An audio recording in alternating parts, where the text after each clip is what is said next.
Welcome, my artistic friends of the interwebs. This is what's hanging on my wall at the moment, or I should say my wall easel. I'm a long way from this being done, so don't judge.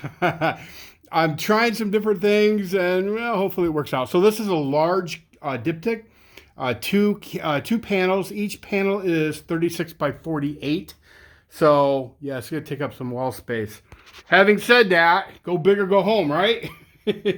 Anyway, I am working on putting a show together. Be my first large show. I've hung in a gallery now for probably a year, and so this will be the first show, but it's not going to be at the gallery I'm hanging in. Uh, right now, COVID's got everybody on their heels. There's not a whole lot going on in the galleries, especially show wise, at least not in Toledo, Ohio. So anyway, I'm going to be doing a show at a cathedral. Yeah, a cathedral. It's an amazing place. It's an amazing venue, and I'm kind of nervous about it, kind of excited about it.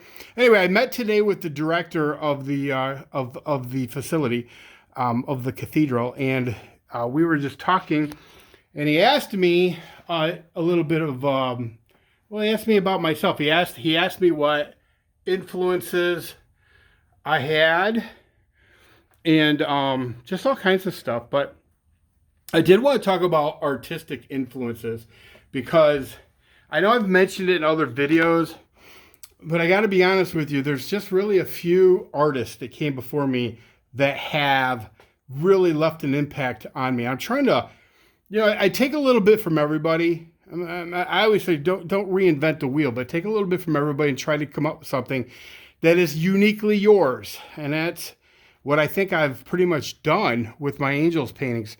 So as far as influences goes, definitely, absolutely Henri Matisse. Number one, Henri Matisse.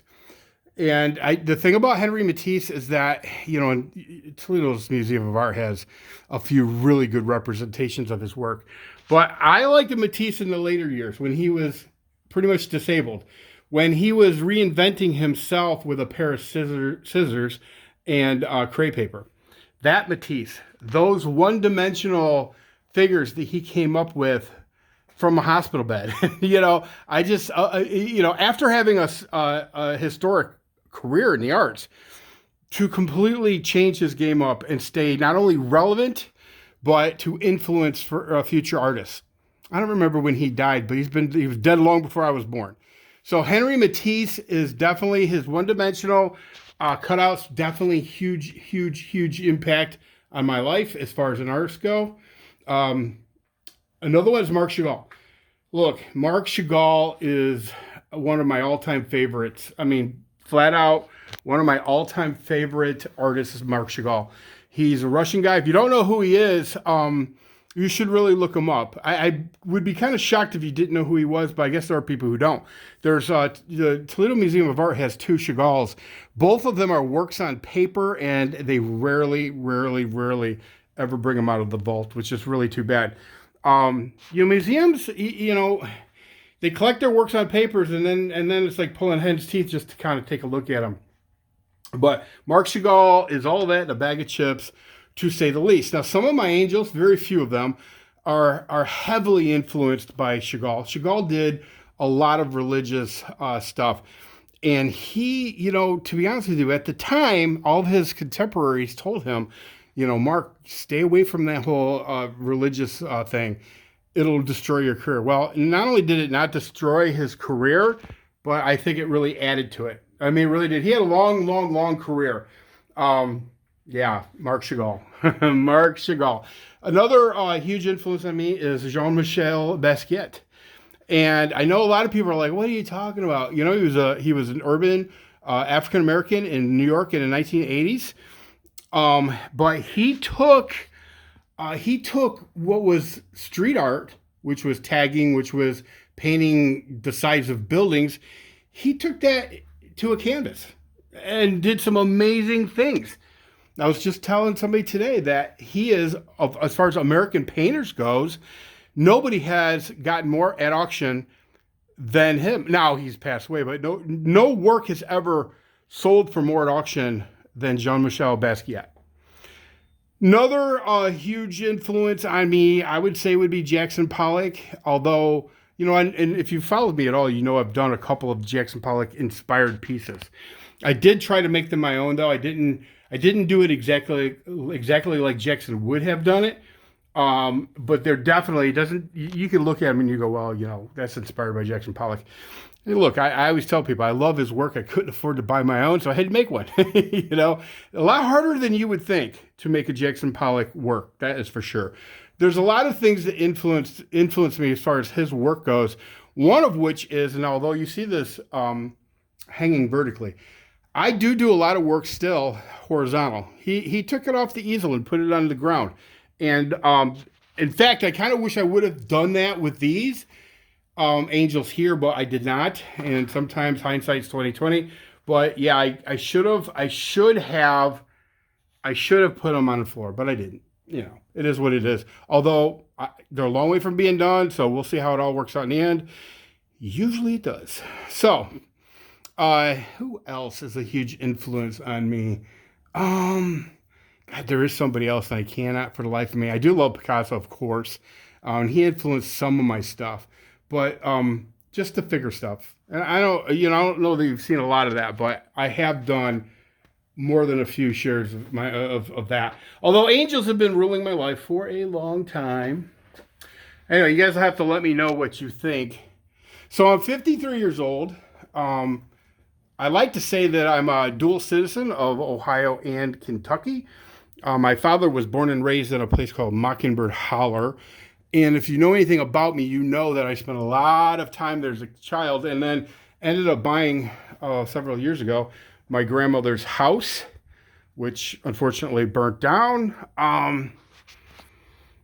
But yeah, I got a little hillbilly in me. I got a little hillbilly in me. Oh, and it shows.